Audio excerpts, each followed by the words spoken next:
Hello.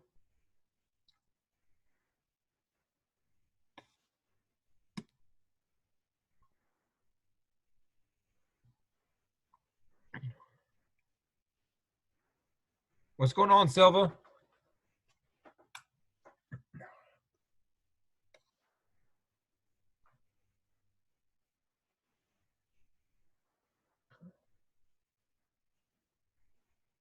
Hey, Silva, you have to unmute yourself.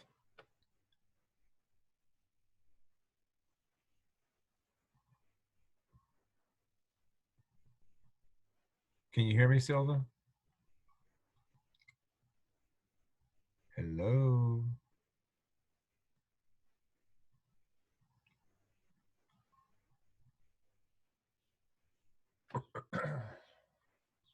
Well, you can say something, right, kiddo? Is your microphone working? Oh, no. That's too bad. Well, hopefully we'll have some other people come in a moment. I opened it up about 10 minutes early to let people in. I'm going to walk in the kitchen. I'll be right back, okay?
I'm back, Silva. Trade, see if you can talk now.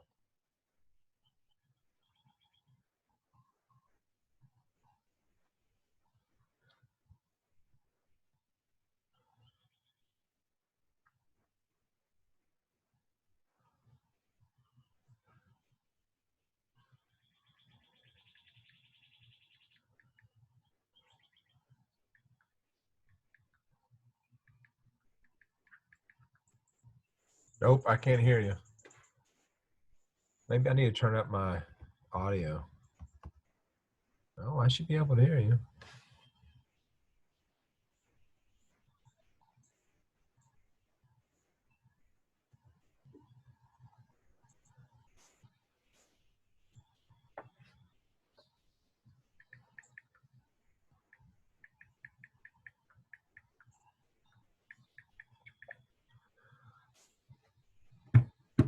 Hello. Silver.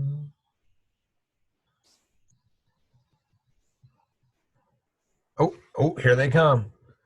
We get some more people. Hey, what's up, everybody?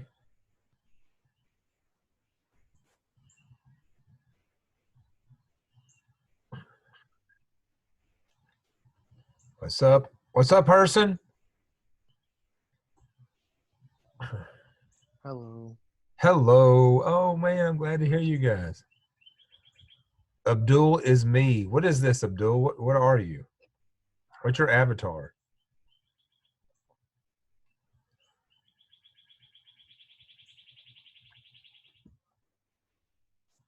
By the way, you guys are muted. You have to unmute yourself if you want to say anything.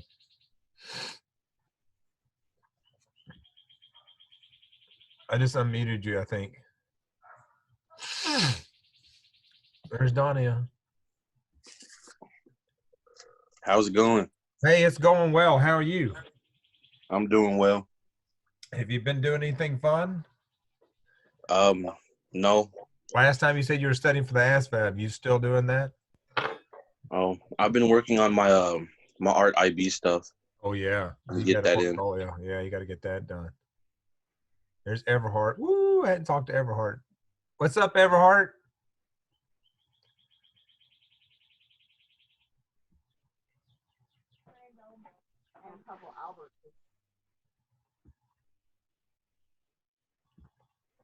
I'm letting people in. I have you guys. Hey, what is a waiting room like when you guys come in and it just says, and I haven't let you in the room yet? What is that? It just says, please wait for the host to let you in. And it's a white screen. Oh, that's it. You guys are funny. Karen, how are you?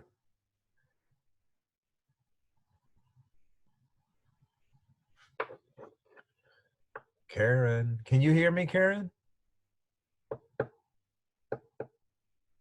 Okay. Are you just not talking? So some people's microphones aren't working, they say. I don't know if that's the case or not. That's going to make it hard for you guys to ask questions if that's the case.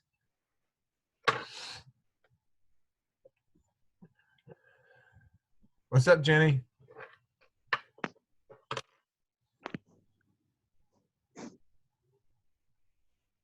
What's up, Lopez?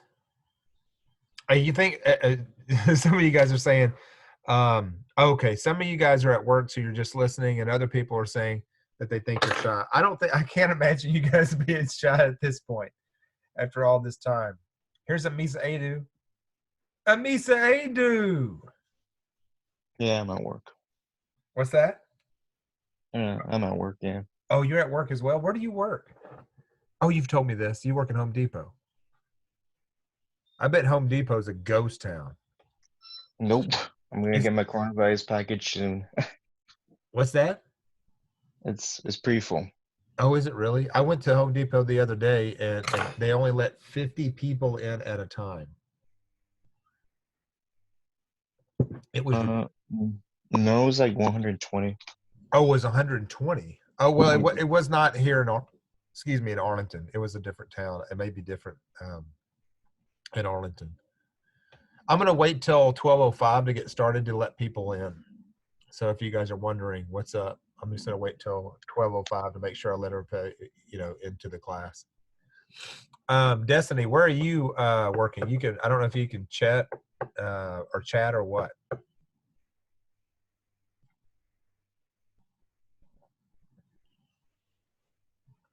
Are you talking to me? Is that done yet? No, I was with Destiny sent a chat saying that she was at work and she was just listening. I don't know whether she can.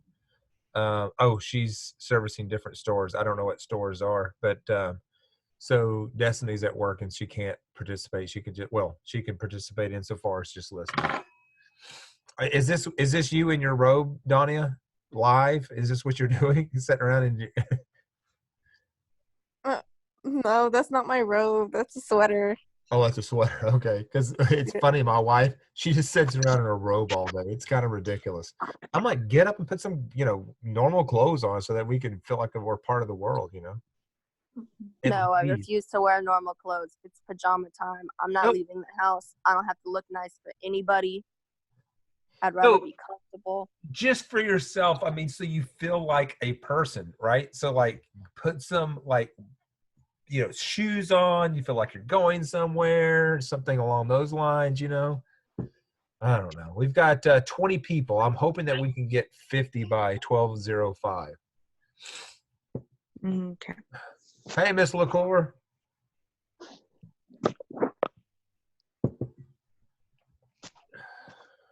We're at 24 now.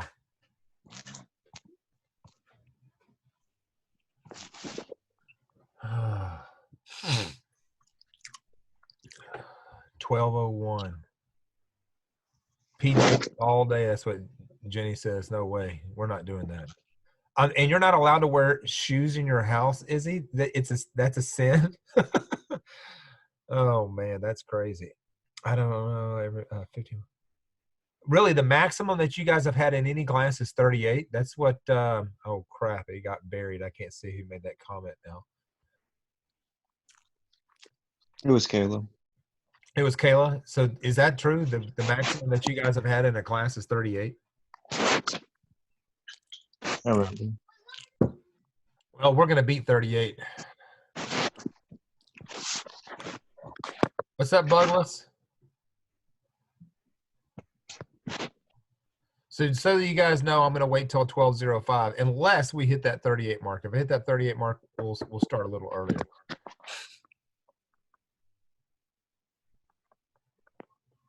In the meantime, you guys have any questions for me about what's going on, in terms of school, IB, graduation? Not that I know a whole lot about any of it, but I can try. We got 3 minutes till I begin. What are we doing in this class? You were muffled. I didn't hear you. Say again.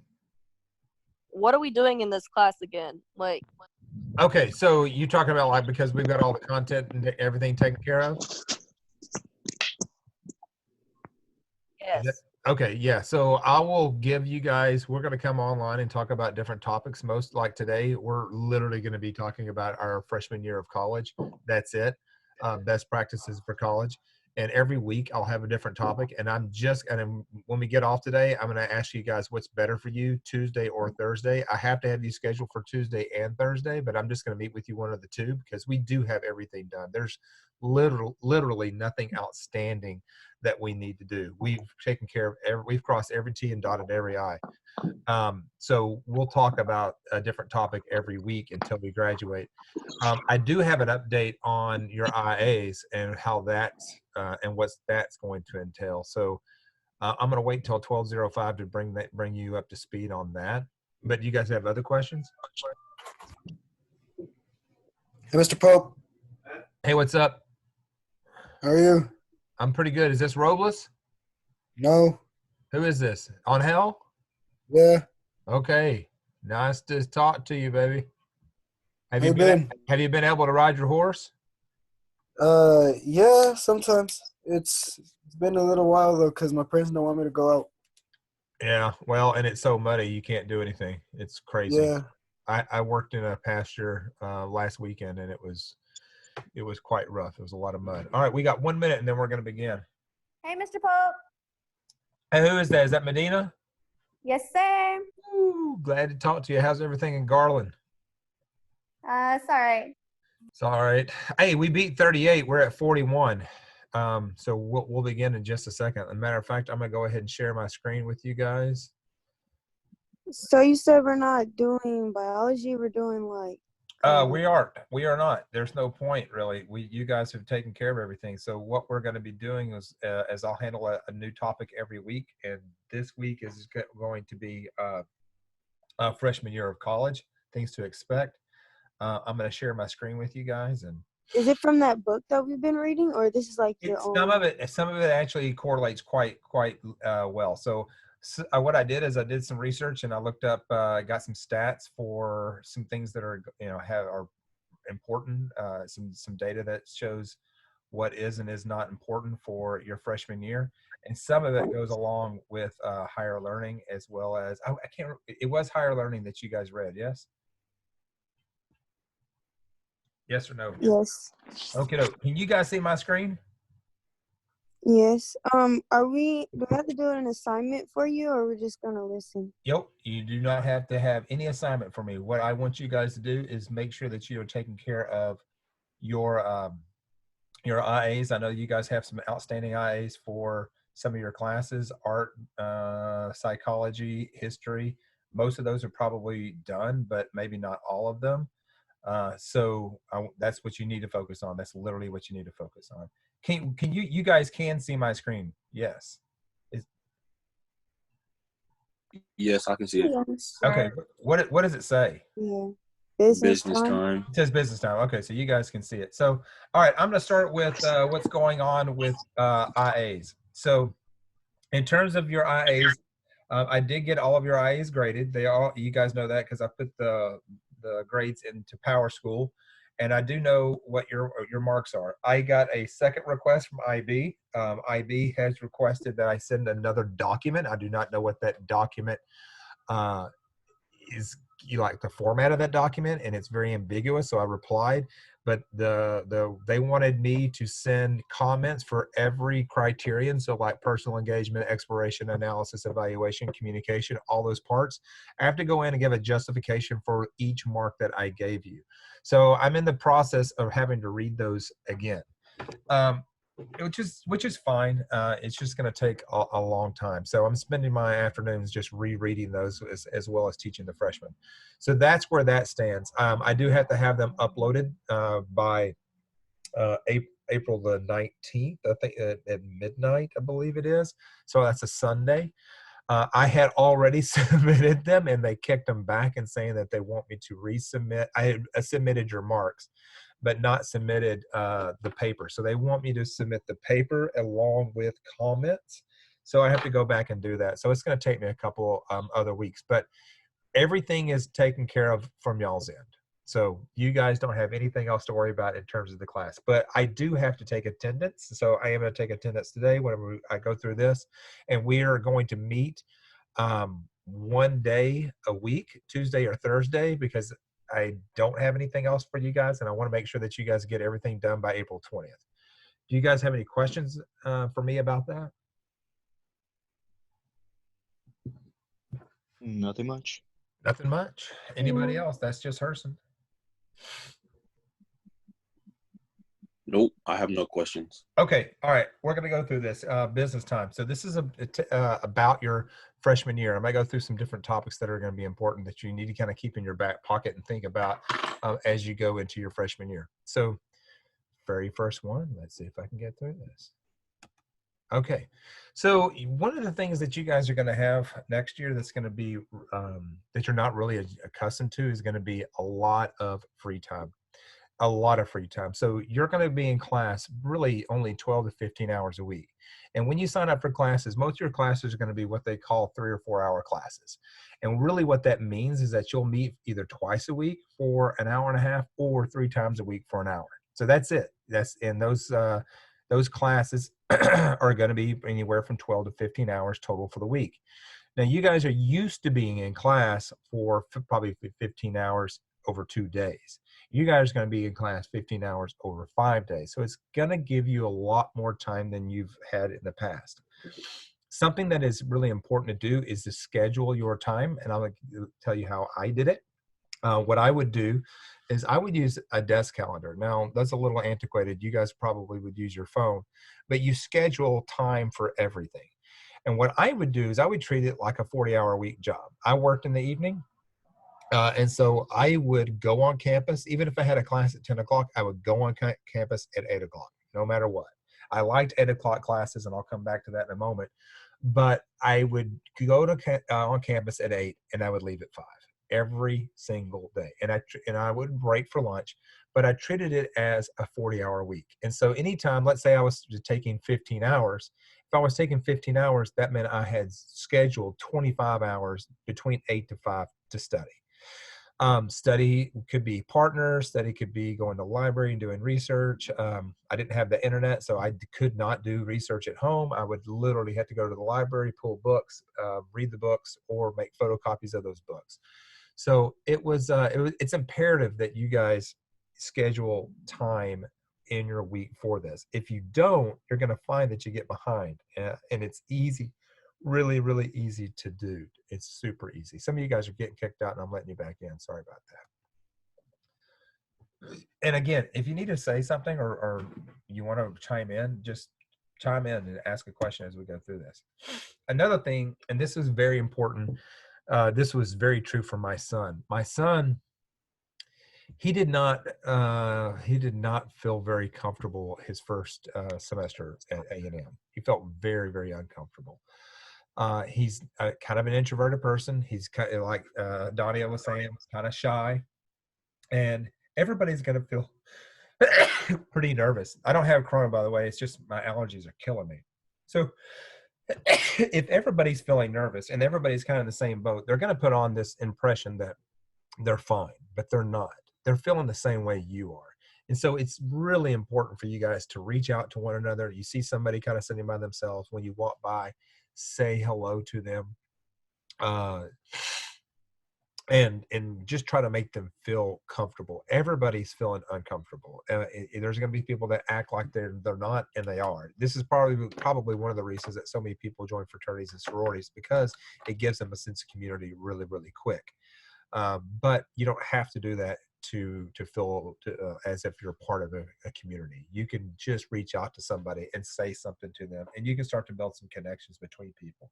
There's nothing like politeness. It really does make people feel a lot more comfortable, and you know, everybody's away from home. They're away from their parents, their dog, their cat, their brothers or sisters or grandparents, their friends. And so trying to be part of some of a community does make people feel a lot more comfortable. By the way, has anybody got any acceptance letters?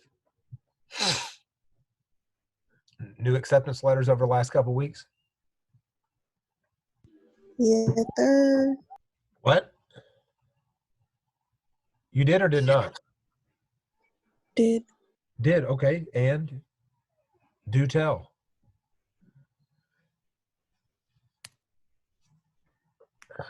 Do you feel like sharing? Where is this? Are you going to go? Oh, I'm not going, but I got into Howard. Okay, well, congrats. But why not Howard? Why doesn't you? Because you wanted to go to school in Florida, isn't that right? Yeah. Anybody else?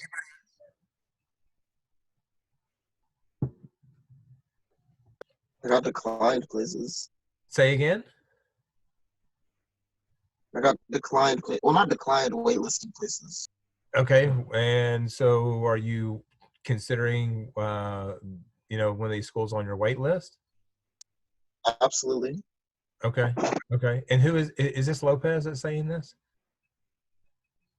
No, it's Blue. Blue, what's up, Blue? So where were you waitlisted, if you don't mind me asking? Lafayette College.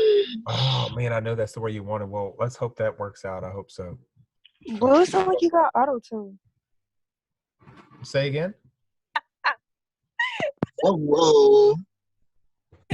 Hey, hold on. Okay, I'm going to go to the next slide. We're going to move on a little bit. Keep this rolling. Come on, computer. Okay. Wingman. Yeah, Wingman. Now, I'll tell you how this went for me. You can read the slide as I go through this. So what I mean by a wingman is you need somebody that's kind of an objective person. So remember, in experimental design, you always try to eliminate any kind of bias that you have in an experiment. That's why you set up controls. That's why that you have a control group and you use these constants. So a wingman is kind of that person. It's somebody that is outside of your friend group. It can be somebody in your friend group, but I like to have somebody that was kind of outside of my friend group. Somebody that you know is going to be honest with you and be objective. If you're screwing up, somebody that will tell you that you're screwing up, not just somebody that's going to want you to continue screwing up because they're screwing up with you. So reach out to somebody. It could be even your roommate. And for me, it started out as my roommate. My roommate wasn't somebody that I knew. I put out an ad for a roommate, got a roommate, didn't know them very well. And I sat down and had a conversation with them and they with me about somebody that could kind of keep me in check. Like I explained, these are my objectives. I plan on studying 40 hours or being on campus 40 hours a week. If you see me not doing that, I need you to come say something to me about that. If you see me doing anything that's immoral, unethical, or is going to cause me not to meet my objectives, come and talk to me about that. It's important that you have somebody that you will listen to and somebody that you know is going to be objective and kind of keep you in check. Kind of like that angel on your shoulder, so to speak, that tells you, hey, look, this is something that you're doing well or you're not doing well, that encourages you when you're doing things well, but also lets you know that, hey, you're not doing the things that you need to do. And you're going to miss your objective. And you need to reciprocate that. You need to have a relationship where you can share that, that kind of information with them as well. Also is getting help before you need it. So, and this was in the higher learning book. So getting help from somebody before you need it is a really important concept. I have friends that are professors. You remember that in one of my periods with you guys, I called one of my friends that's the professor here at UTA. There are no retakes in college. You're not going to take an exam and they're going to say, oh, I didn't really do all that well. I think I'm going to retake that. No, there's not going to be that kind of a situation. When you're in trouble, often it's too late. So what you want to do is try to negate that.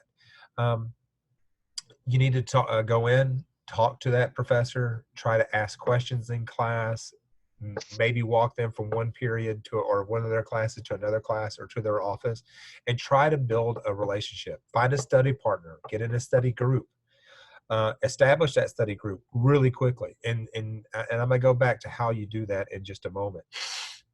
But it is important to make sure that you kind of stay ahead of things, because if you don't stay ahead of things, then you're going to get behind. Anytime that you think that you're overreacting to a situation, most of the time you're underreacting to a situation. You are not doing everything that you need to do, even though you think you're doing more than you should. College can be really, really difficult because often you're not going to have many assignments. You may only have 4 or 5, maybe 10 assignments, up to 10 in a semester. And they're all going to be fairly heavily weighted. And so if you do make a mistake on one and it's literally 20% of your grade, man, you're really in a bad position already. So making sure that you strike up conversations, and if you are struggling, during those conversations that you have with your professor, you can ask them questions, and it be kind of a natural, a natural conversation that you're having with them. It's not the first time you've spoken to them, because you've already been speaking to them. And again, anytime you guys have a question, stop me and say something. I feel like I'm talking to myself. It's kind of strange to me, teaching or even talking to you guys through the computer. I went to Blake's orientation, and I know that at A&M, okay, somebody raised a hand. I don't know what that means. Means I got a question. Okay, well, just go ahead, just ask. Do they do as much like giving you feedback as they do in Summit, where like if you do mess up, although there's no retakes, they like let you know what you did wrong? No, not in my experience. That was not true. I could ask Blake and get back to you on our next conversation whether that's true for him. I did not get much feedback. I went to North Texas, and my freshman year, my average class really was over 100 students. I mean, the classes were large. I remember my biology class was easily 150 students in that class. I mean, it was huge. I had a computer science class. I had to have a computer science, one computer science 3-hour credit course, and that was hell for me. Computers were in their infancy, right? So the internet, existed, but no one used it. I didn't even send an email till after I graduated. So I really had no context for that class. And that class, there were probably 500 people in that class. It was a huge class. So I didn't get much feedback. I don't think a lot of professors do get that. Now, maybe if you're in a smaller university, you might be able to get some feedback. But I'll even ask Blake and see what he says, and get back to you on that. As a matter of fact, I'm going to write that particular question down. Anybody else have a question? How do you navigate large classes? That is literally coming up in one of my slides. I'll come right back to that in just a moment. That's a really good question, how you navigate that one. That's one of the points that I got to bring up to you guys. Other questions about this? Okay, doke. All right. So when I went to Blake's orientation, this is something that they emphasize a lot. A lot of kids struggle because they're away from home. They're not comfortable. Classes are hard. They're not managing their time very well. They have breakups. They fall in love. They lose a job. Parent gets sick. There's all sorts of things that happen to a person. And when they're not in the most comfortable position, meaning that they just left home, they kind of don't handle it the way that they normally would have with the support that they have from friends because they're away from people. So at A&M, I know that they have you can have up to 6 conferences with a therapist or a counselor a year. That's it. They're free up to 6. So you can have up to 3 a semester just to check in. So if you are feeling crazy, and I say I put crazy in quotation marks, you are not feeling well, you need to reach out to somebody. You can reach out to somebody at Summit. You can talk to one of your own teachers. You can talk to classmates. You can talk to Miss Housewood. But you could also talk to, probably on your campus, somebody that's there that understands the kind of situations that you're in, and maybe even be able to mitigate some of the problems that you're having with professors or students because they have a relationship with some of those professors and or students. So when you don't feel well, something, emotionally, mentally, you're not feeling up to par, it's going to be hard to study. It's going to be hard to learn. And so reaching out when you don't feel well and finding out what those resources are is going to be pretty important for you guys.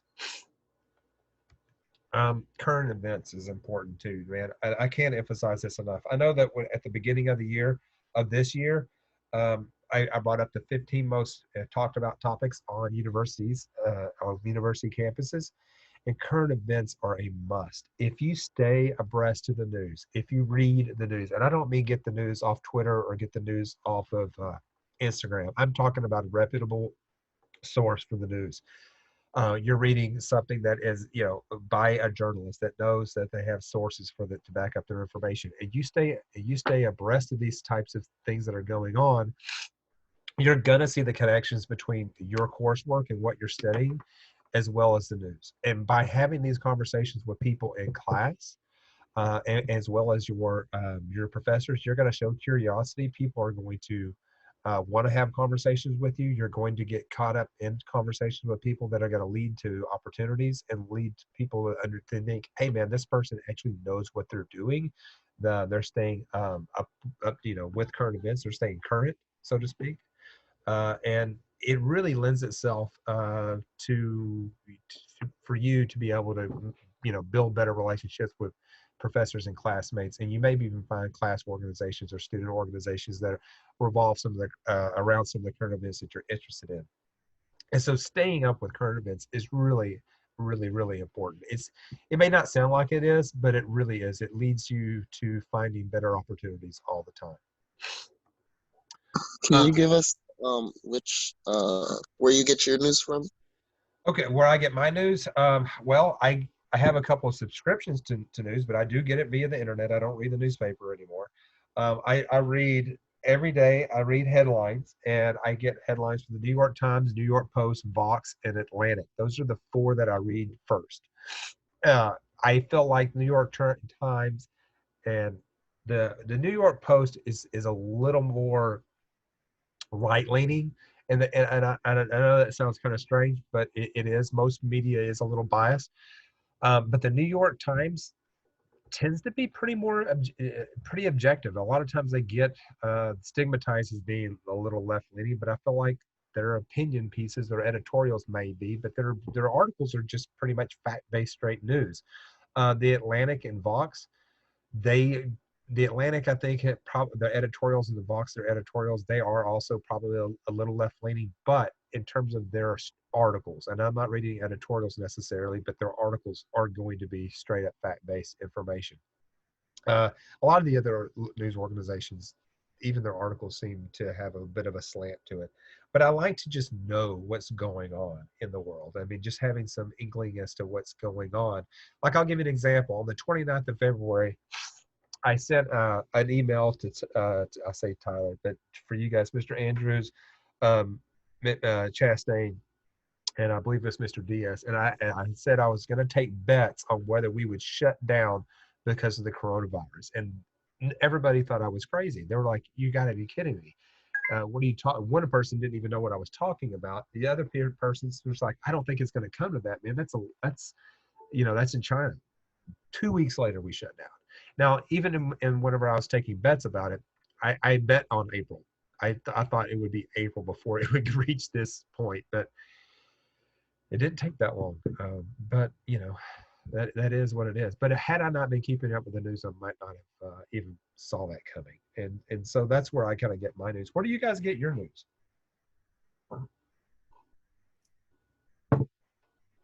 Come on, guys. Where do you guys get your news? BBC. BBC. News app. The news app, but on the news, what?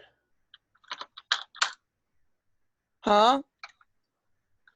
Well, when somebody said news app, does that news app have several sources? I think that was Andrea. Yeah. News Well, app. it's like the one on the iPhone. I think it comes from like, I don't know. Well, there's different news organizations on that news app, and a lot of times though they have like an algorithm that kind of predicts what you want to read, and that can be kind of dangerous because they start pushing news articles that you've read about or related topics, and that can be good, but at the same time it filters other types of news from you that you might otherwise miss. So Blue. yeah, you don't want to get pigeonholed into something that you may not and miss something. Okay, so I'm gonna keep moving. Networking. I used what we call a Rolodex. If you look up a Rolodex, you probably have never heard that term. It literally was this little thing that held all these little pieces of paper that had names, addresses, and phone numbers on it. You guys could keep, this is your contact list.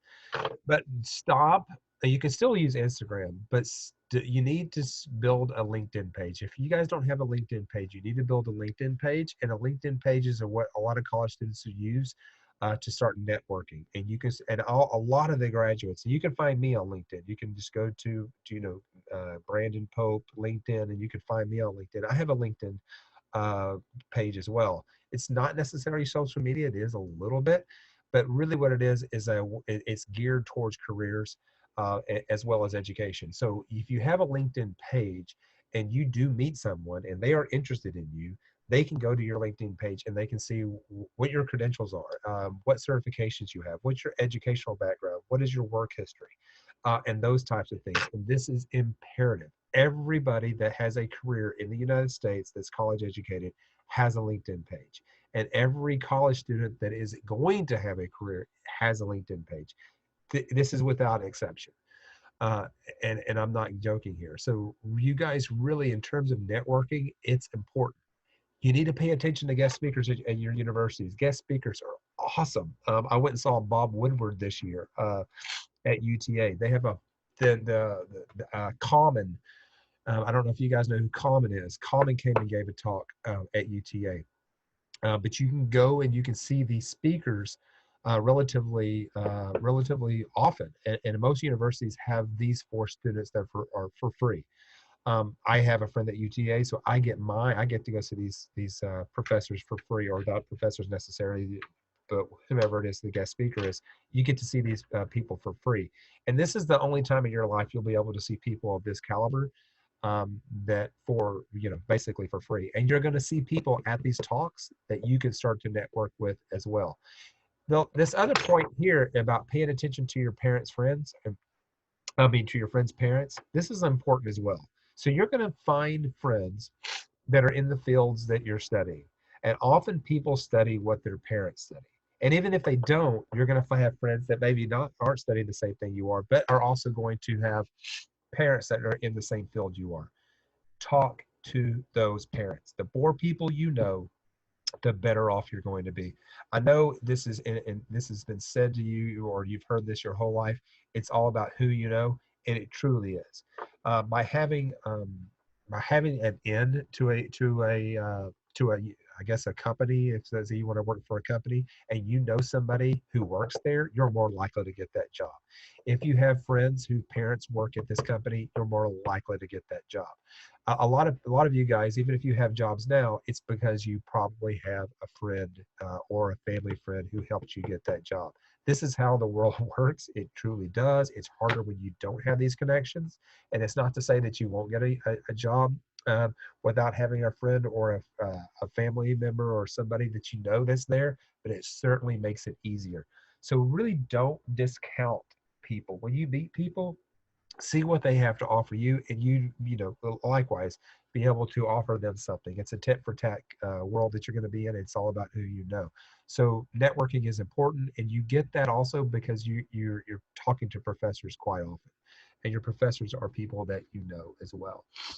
I'm trying to be mindful of our time. I have to only have 15 more minutes. uh, Also, okay, so in terms of networking as well, look for internships, find academic clubs. If there's a club that you can join, many of you guys are really good at joining these academic clubs. You're part of them now, Beta Club being an example. Joining these clubs in universities is the same. It gives you the same benefit. You're going to find people that have similar interests in you, and it's a great way to get a job because you knew somebody, you work with somebody, you find out where when everybody's graduating where they're going to work, and you can kind of, or if you're going to go and get an internship or a fellowship or something along those lines, these clubs can help you do that. Rate my professor. This is important. I don't know. Have you guys ever looked at this? I'm curious. 11th grade, yes. In 11th grade, you looked at Rate My Professor? Yeah, Yes. I look We've at it heard too. about it. You've heard about it? Okay, so Blake has to register for his classes on April, shoot, I want to say April the 4th. I think it's a Saturday.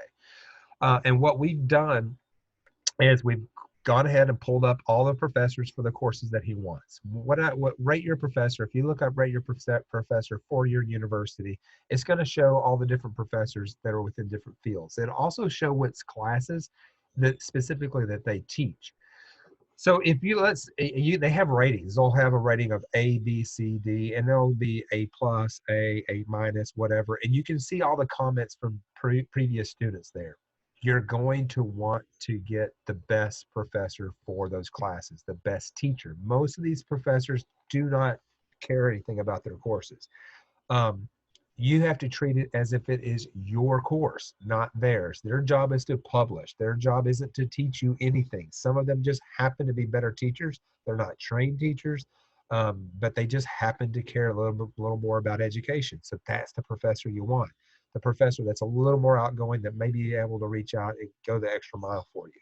So that's something that you need to do. These professors are going to go fast. And I mean, like, their classes are going to fill up on the first day. If the class opens for registration, like for Blake, on April the 4th, we're going to stay up on April 3rd at midnight, and that's when the window opens for registration. We will register for classes at midnight on April 4th. That will be this Friday night. We will register for his classes at midnight. That way we know we get the professor that he wants. So don't delay. When registration is open, that's when as soon as it's open, that is when you already know which professors you want, and you register for their classes that moment. If you wait 24, 48, 72 hours, you're asking to not get these professors. That is what would happen to you, is that you would miss out on a really great professor. And those professors exist. The best biology professor I ever had was also the most arrogant prick I ever had. I couldn't stand the guy personally, but he was an amazing teacher, an amazing person in terms of his affect in the classroom. But he was not somebody you wanted to hang out with. His classes went really, really quick. It also attracted the best students because they knew he was hard. Okay, 2 people raise their hand. So ask your Are question. you gonna post? Are you gonna post this recording? Yeah. Some. See. Okay. Yeah. There's several of you guys that sent me text saying, "Man, I've increased my hours. I'm working. I can't come." So they're making as much money as they can before they graduate. Somebody else All raised right. their hand. Who else? Well, maybe not. I don't know. It was Elena. What's that? It was Elena. Oh, Elena, what was your Hi. question, kiddo? Oh, I just forgot to lower my hand. Sorry. Did I answer your question? I don't even remember what my question was. Oh, Oh, wait. yeah. What? No, I don't remember what my question was actually. Never mind. All right, I'm going to address Vicky's point. So, Vicky, you're still there? Yes. All right, how do you navigate large classes? Okay, this is an example. So if you look at this graphic, you're going to see kids. There's a kid in the back row smoking a cigarette, probably not a cigarette, but this guy in the back row. You want to stay away from those morons, right? You do also kind of be a little leery about sitting on the front row. Being kind of a teacher's pet can kind of be a weird thing. Being on the front row may show that you're just, that you're the person that's kind of annoying everybody, or annoying the teacher. It's not a bad position to kind of depend on what kind of university you're in, but being in the center of the classroom and maybe within the first couple of rows is actually a pretty good situation. These people that are going to be sleeping in class, stay away from them. You could get lumped in with them. Plus, they're just kind of annoying. They could fall asleep. Most professors will excuse them from class. A lot of times in the back or left and right corner in some universities, they have a minder. They have somebody that will come in and ask somebody to leave if they fall asleep. And you can be asked to leave the lecture hall. And so you being kind of near the front, but maybe not dead center, gives you the type of situation to where in that larger class, it becomes more of a small class feel. It also puts you in pretty close proximity to the professor so that they can see you and they recognize you whenever because people recognize faces. They may not know names, but they recognize faces. And so if you're sitting somewhere approximately towards the center of the middle of the class, then a professor is going to recognize you. And whenever you come into office hours, feel a little more inclined to talk to you. The more familiar you are with somebody, the more likely you are to work with them. Also, it's going to put you in close proximity to people that are thinking like you. That's where you find the people for your study groups. You don't want to ask the buttheads that are sitting in the back. You don't want to ask the person that's sitting next to the exit. Those are the kids that aren't there your sophomore year. It's these people here in the front or close to the front that are going to be there their sophomore, junior, senior year. They're going to persist, while these people in the back, they're just not going to make it. And so you want to be in the mix with the big hitters. You are the people that are going to be knocking these home runs. That's who you want in your study group. In your study group, it's nice to have a mix of people. You don't want to be in a mix of people that are way over your head, but you don't want to be in a mix of people that are way below you as well. You want to have a nice cross section of people that you can help, because when you're helping somebody understand a concept, you're learning where your pitfalls are. They ask you a question and you're like, what? Hold on, I hadn't thought of that. They may be thinking things that you're not, and then you'll also be able to learn from people that may be a little stronger in a subject than you are. So having a really nice mixed study group is a really nice thing, but you want a study group that's super committed, that are going to meet you every time. Somebody got kicked out. I had to let them back in. Any questions about that? And does that help you, Vicky?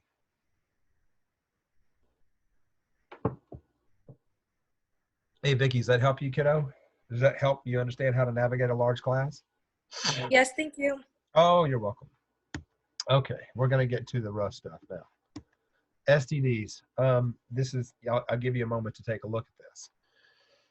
So this is the type of ways that STDs are transmitted. 25%, and I looked this up, 25% of, and this was as of 2016. I didn't have any data. I couldn't find anything for 17 or 18, 19, but that data may not be out there, or I just didn't find it yet. But 25% of your classmates as of 2016, college students that are freshmen, will either get an STD or have an STD their freshman year. 25%, 1 out of 4 of you. So you need to keep that in mind. It doesn't mean they all have HIV. It just means that they do have some sort of STD. So, and there are others that are other than HIV, AIDS, gonorrhea, or chlamydia. But there are ways to get STDs that cannot be, they can be, a condom can prevent you from getting some STDs, such as HIV or AIDS, but there are some that it doesn't make any difference whether you have a condom or not. Herpes is an example. Genital warts is an example. And so by you guys being very, very careful and thinking about who it is or who it is that you're dating and what sexual activity that you do or do not want to get involved in is going to be pretty important. Make them show you the test. I'm When sorry? you get tested, they give you a paper with the results. Ask for the paper before you do anything. Well, Number one lesson. I grew up during this era. The HIV/AIDS epidemic was my epidemic that I lived through. You guys are living through coronavirus. I lived through the pandemic of HIV, and it scared me to death. I had two friends that died of AIDS, two people that I knew that died of AIDS. And it was terrifying. It left an impression on me. I was 16 years old, and I watched these people die. And coming of age at 16, this is when sexual activity starts to increase or, in the population. And I was very careful about it. I was terrified. I did, and this is something that I care a lot about, and I don't mind sharing this with you guys. When Patty and I were dating, it was something that I cared a lot about her. I liked her a lot, and then loved her a lot.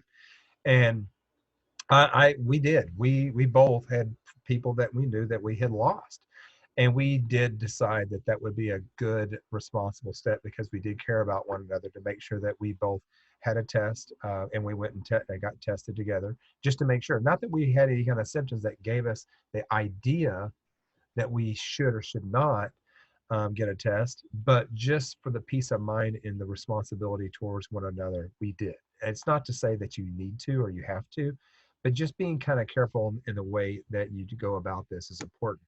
This next slide is kind of a matrix that shows you the ways that you can avoid some of these STDs and how this works on campus. So it's some contributing factors. If you're drinking, as an example, you're more likely to make decisions that you normally wouldn't have.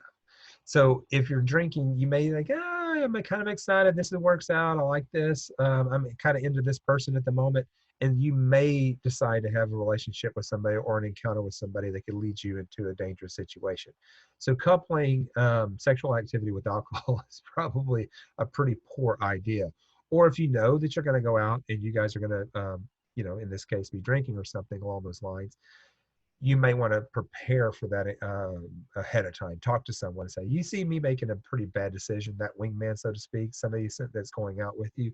Could you kind of bring me back to reality? So understanding that, in this case, contraceptives such as our oral contraceptive, a pill does not protect you against sexually transmitted diseases is an important thing to know. Anyway, I'm going to give you guys a moment to take a look at this matrix, and maybe you guys would like to ask me a question. Yeah, Elena, you have a question. Go ahead. You said birth control can help prevent infections? No, I said it cannot. Understanding. Oh, cannot. Yeah, Okay, I exactly. misunderstood you. Understanding that it doesn't protect you. All it does is protect you from pregnancy. It doesn't protect you from an SDI or an STD. And this is something that parents had to go through the same orientation. I had to go through this with Blake when I went to A&M. I mean, and not this particular slide, but they did talk to the parents about it, about this, and they wanted us to understand that, these things are go on. Bless you. I'm telling you, my allergies are killing me. Them allergies, huh? Okay, allergies. Yeah, it's allergies. It honestly is. It's all this pollen, this murder ball. Yeah, and this, guys, 87% of men know how to use a condom correctly, but that means 13% do not. It's important for you guys to know how these work. And if you guys, meaning the guys, would like to talk about condom usage and how those things work, call me. Let's talk about it. I mean, I'm not scared to talk about these things with you guys. You may not feel comfortable asking in this format. It's not that big of a deal. I don't mind. You can also get condoms for free at a lot of clinics. Yes, they do. That's true. The condoms are free at A&M as well. All you have to do is go by the student medical center, and they give contraceptives as well as condoms. And I say contraceptives, meaning oral contraceptives.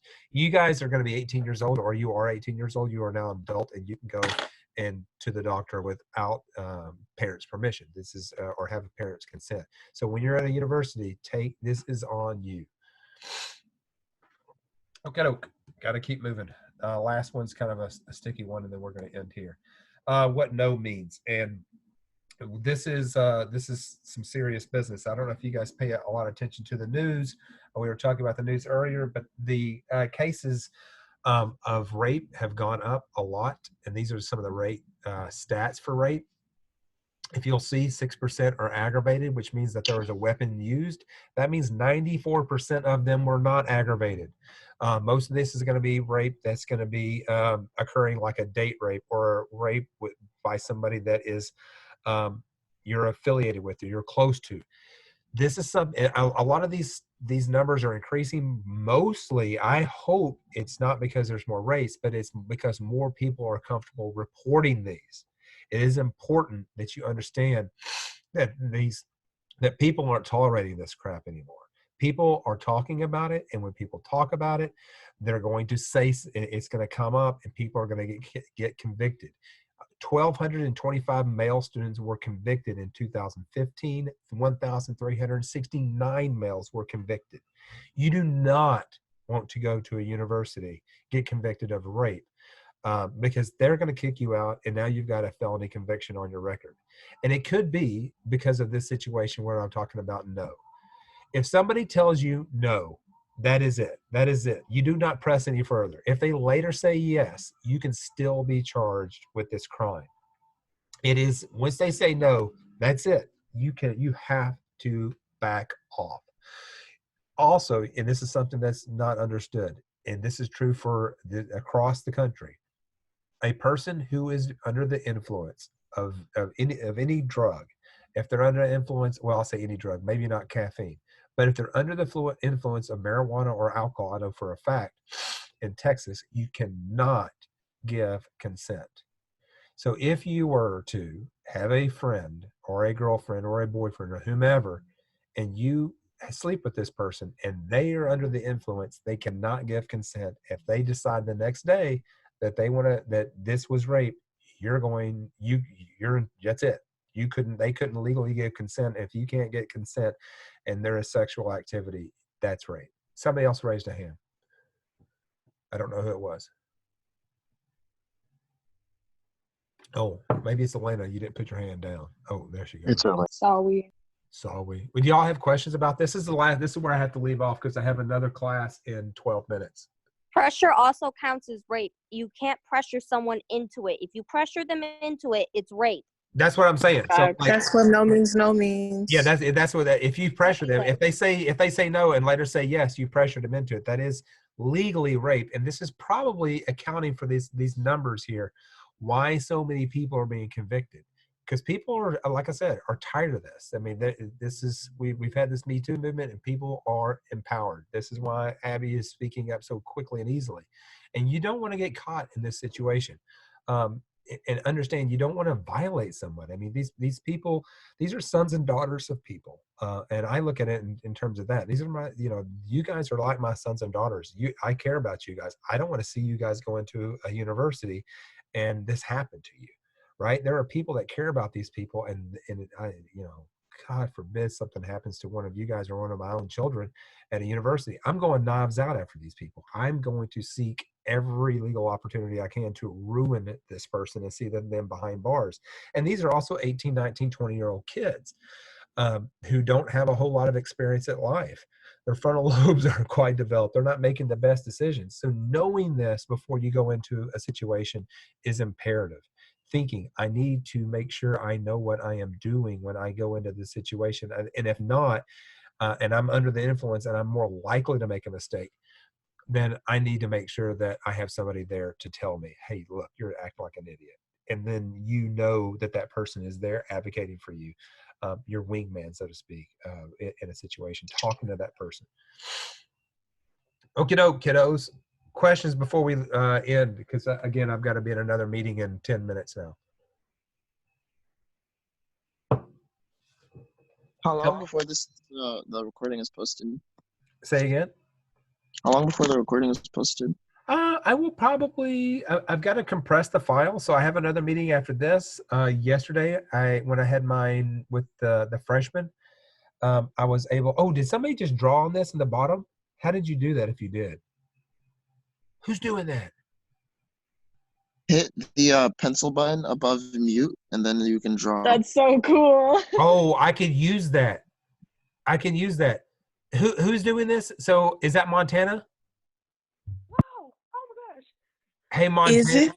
It is you. Hey, kiddo. Literally OMG. everybody. Yo, Okay, what? I only wrote my name. I I know. literally only wrote my I name. just everybody. said hi. Hey, listen, I need you guys to teach me that trick because I need to use that tomorrow when I have my lesson for the freshmen. So I'm going to call one of you guys later.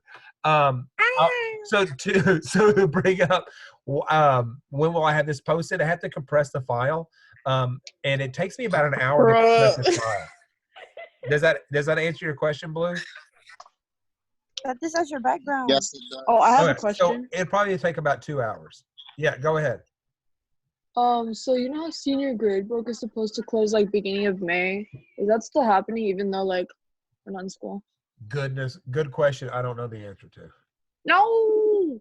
No, I don't know the question. Bro, y'all going a little bit too crazy with this. Oh, I don't mind.